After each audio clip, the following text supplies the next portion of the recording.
In 1978, there was a man named Lynn Pierson, a young man who had testicular cancer, who had to undergo combination chemotherapy. And the combination chemotherapy, at least for the time and quite possibly to this day, for testicular cancer includes a drug called cisplatin, which is particularly notorious for inducing a lot of nausea and vomiting that can be difficult to control. Lynn Pierson found that the use of cannabis helped where the conventional treatments that were available at the time really didn't. He thought that it was not right, that if this was the thing that brought him relief, that he should be potentially criminally liable for its use. So he approached some legislators in New Mexico, and they sponsored a bill called the Lynn Pierson Therapeutic Research Program that not only made it legal in the context of the research program to use medical cannabis for people who were undergoing cancer chemotherapy, but also funded the University of New Mexico to do a placebo-controlled trial of the use of smoked cannabis versus the cannabis-derived drug that was available at the time called Marinol, which is a pill extracted from marijuana. And these are the results of that trial. I don't have a laser pointer, but if you look in the column under inhaled marijuana, the improvement for the people who used inhaled marijuana was about 90%, and the non-improvement rate was about 10%. Whereas those people who took Marinol, which is purified THC, actually purified out of marijuana plants and put it into a capsule and swallowed, was more like 75% of people got relief and 25% of people didn't get relief. So there was a very clear benefit to the inhaled marijuana as compared to the Marinol. And that's probably not a surprise for a couple of reasons. First of all, if you're having severe nausea and vomiting from your cancer chemotherapy and you're made to swallow a pill, chances are good that you're going to throw the pill up and not get any improvement. The other reason, though, is probably that inhaled marijuana has an entirely different metabolism in the body than marijuana that's swallowed. Marijuana that's swallowed has to go through the liver, be metabolized there, and then go into the bloodstream, whereas the stuff you inhale goes directly into your bloodstream. In some cases, it's preferred to swallow because you can get a longer-term activity, but in some cases, it's a lot better to be able to inhale it. And in fact, there are some marijuana-derived drugs that are in trials, actually licensed in much of the world. A drug called Sativex, for example, that's a combination of two cannabinoids from marijuana, THC and cannabidiol, that's used as an oral mucosal spray and is licensed in a lot of countries for the control of pain and spasticity associated with multiple sclerosis. I'm going to skip that slide. So from that time, a lot of what was known, or a lot of the reason why people were interested in establishing medical cannabis programs for a long time was based entirely upon anecdotal reports of people with things like chemotherapy-induced nausea and vomiting.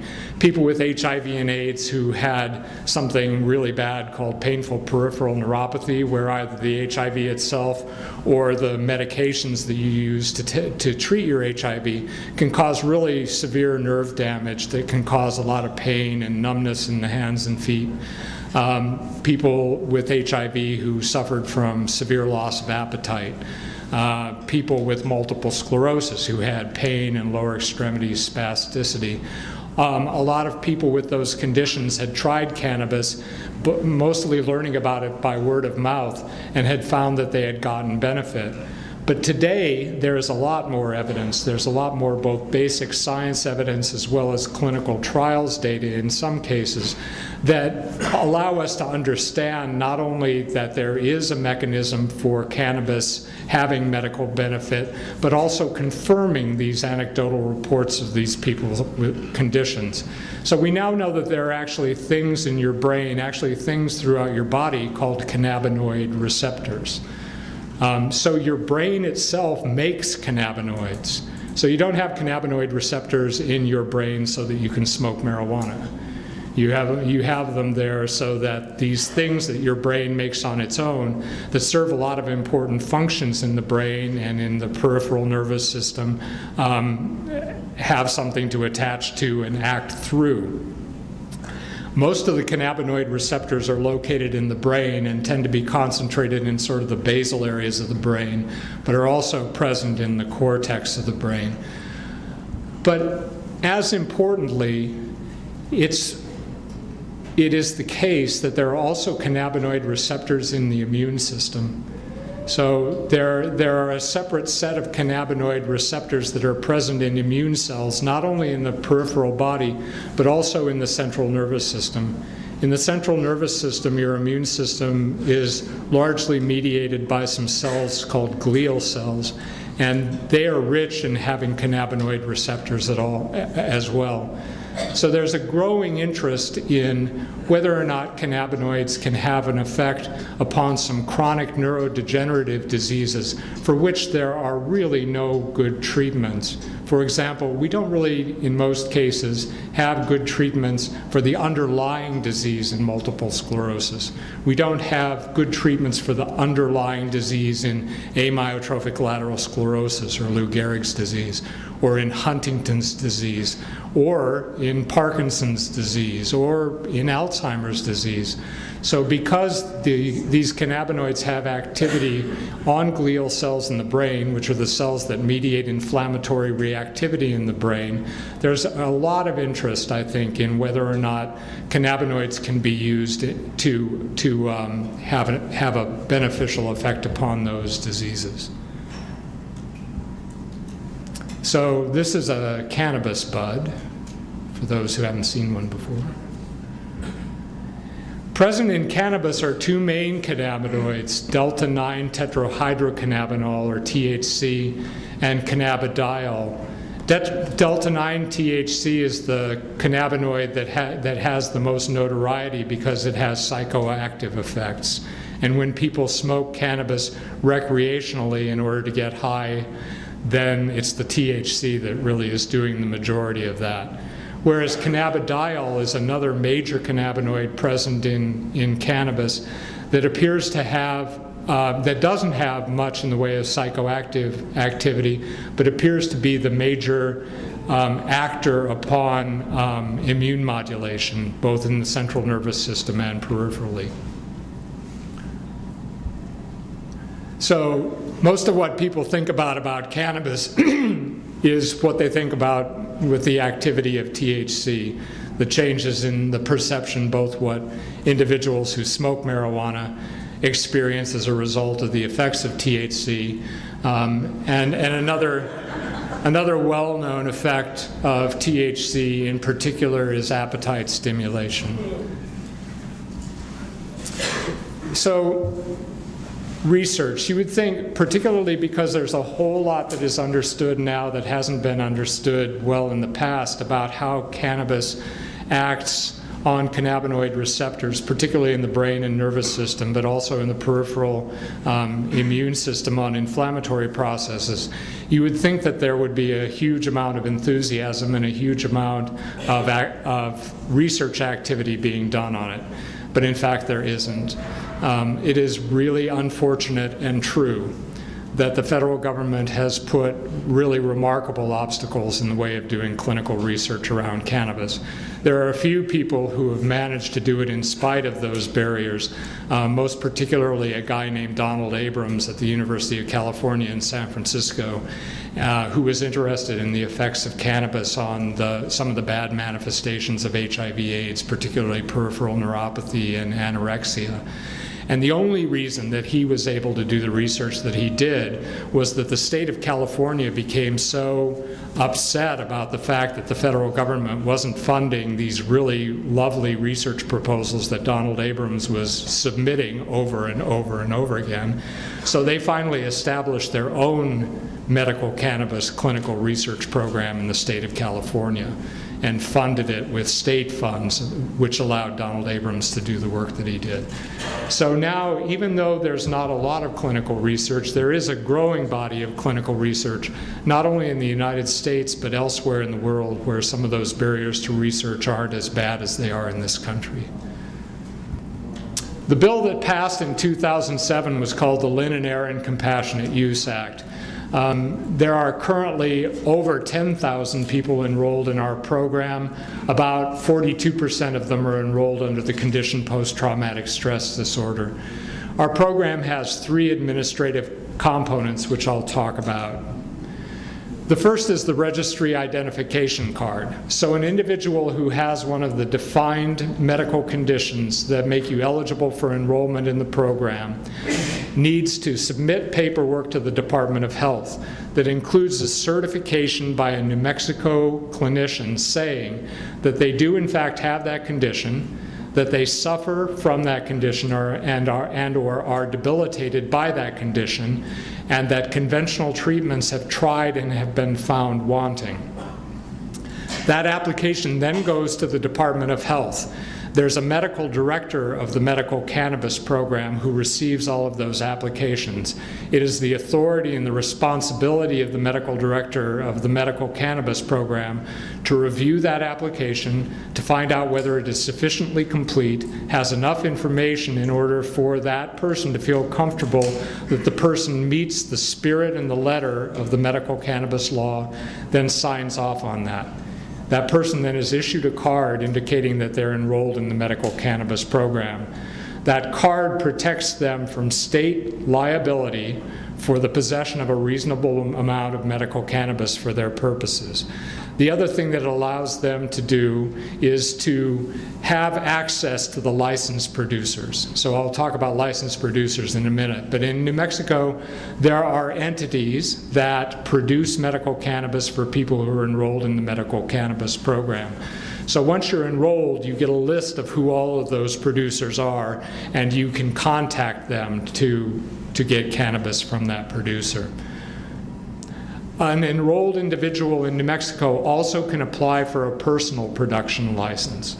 So if you are enrolled in the program, you're also allowed to grow your own medical cannabis. So these are the conditions that are eligible in the New Mexico program. So the ones on the left-hand column were the ones that were included in the original law. The ones that are in the right-hand column are all conditions that were added subsequently by the Secretary of Health upon the recommendation of the Medical Advisory Board. So there's a mechanism in the law that both said these are the conditions that we for sure want in the program, but we accept that it's likely that more evidence will indicate that there are other conditions that need to be added at a later time. So that mechanism occurs through, well, let me talk. So this is what the form looks like that a patient fills out and the doctor fills out as well, checking off which condition the person has and certifying that the person suffers debility and that you've discussed risks and benefits with them. It's hard for me to read it from this angle, but I think that's what it says. I'm going to skip that. Okay, so this is what enrollment looks like in the New Mexico program now at 4 different points in time. So on the far left is February 2010, and on the far right is September of 2013. So all of the conditions, the enrollment in all of the conditions has gone up, but certainly enrollment in certain conditions has gone up a lot more than others, most especially post-traumatic stress disorder and severe chronic pain. And this is what that looks like graphically, with the blue bars being February 2010 and the red bars being September 2013. I'm going to skip that. Okay, so the Medical Advisory Board.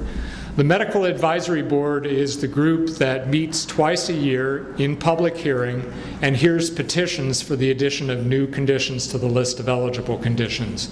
It consists of 8 New Mexico physicians who are nominated by the New Mexico Medical Society and ultimately appointed by the Secretary of Health. They hear a petition and then they also do their own homework and try to figure out what other evidence either supports or refutes the condition that's being petitioned for. They write a report to the Secretary of Health, and ultimately it's the Secretary of Health that gets to decide whether the condition is added or not. The Medical Advisory Board also was the group that decided what a reasonable amount of medical cannabis for the program was. So the law simply says you can possess a reasonable amount of medical cannabis, but it doesn't say what that is.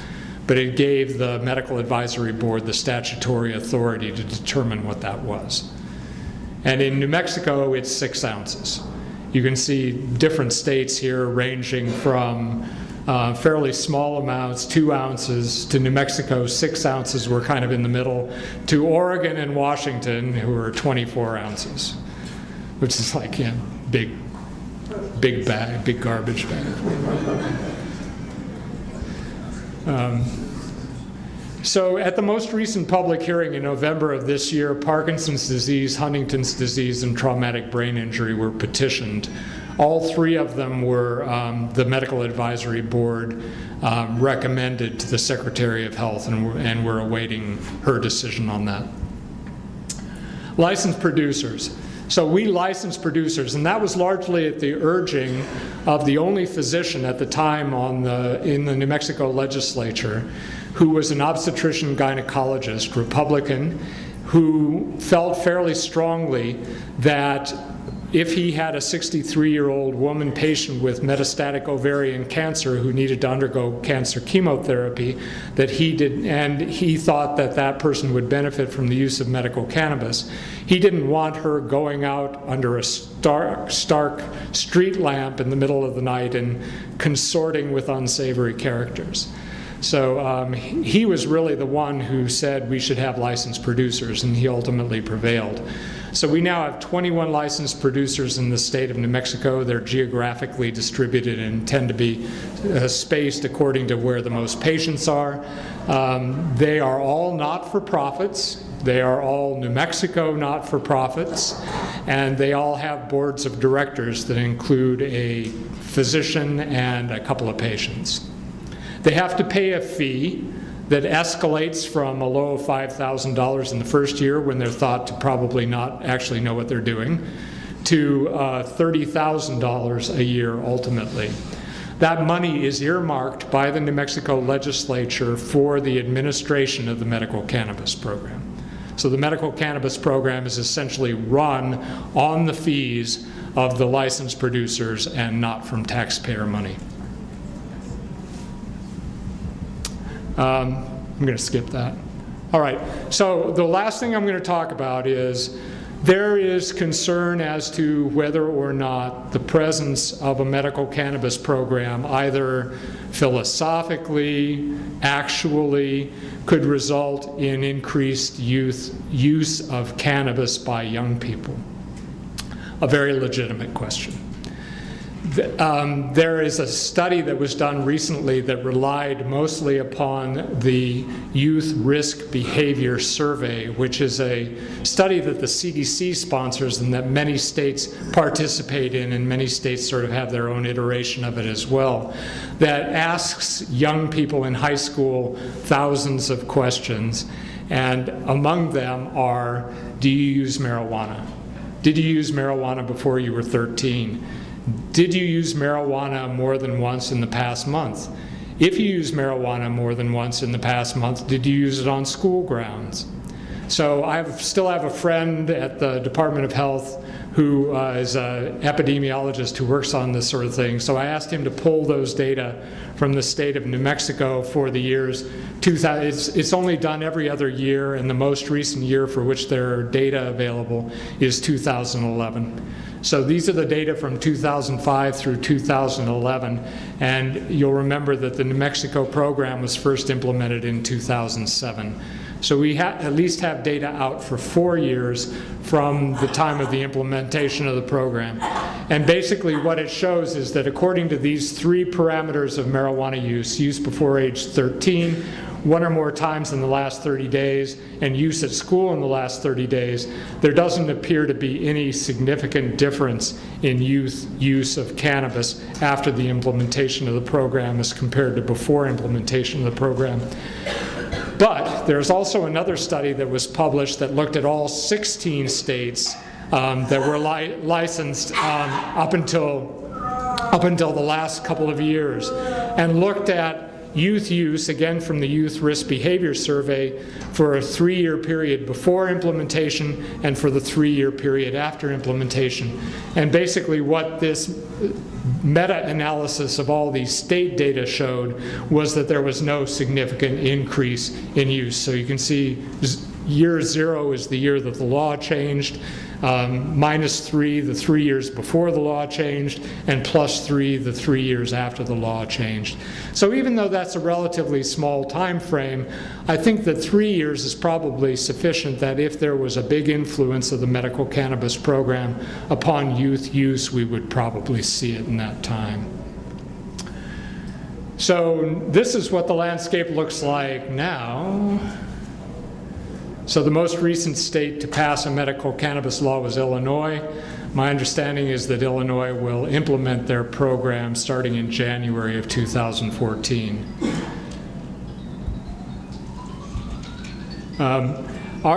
Our administration has changed. So our law passed under Bill Richardson. Our current governor is Susana Martinez. Susana Martinez said when she was running for governor that she would act to repeal the New Mexico Medical Cannabis Program. She has not done that. By almost all measures of the functioning of our medical cannabis program, it's functioning every bit as well and as much now during her administration as it did during Bill Richardson's administration.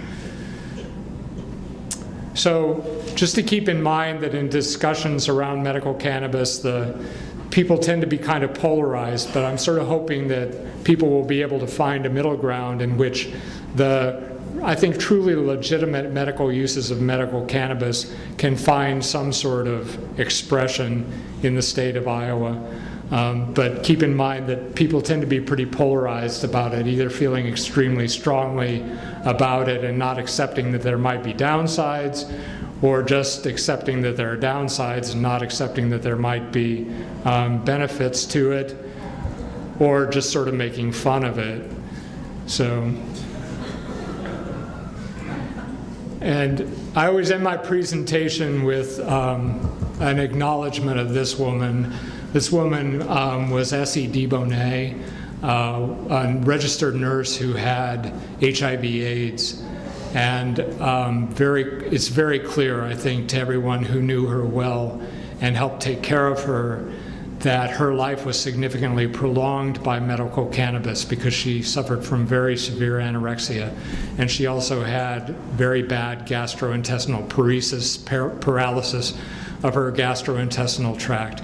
And it was really only cannabis that kept her alive probably for the last 5 years.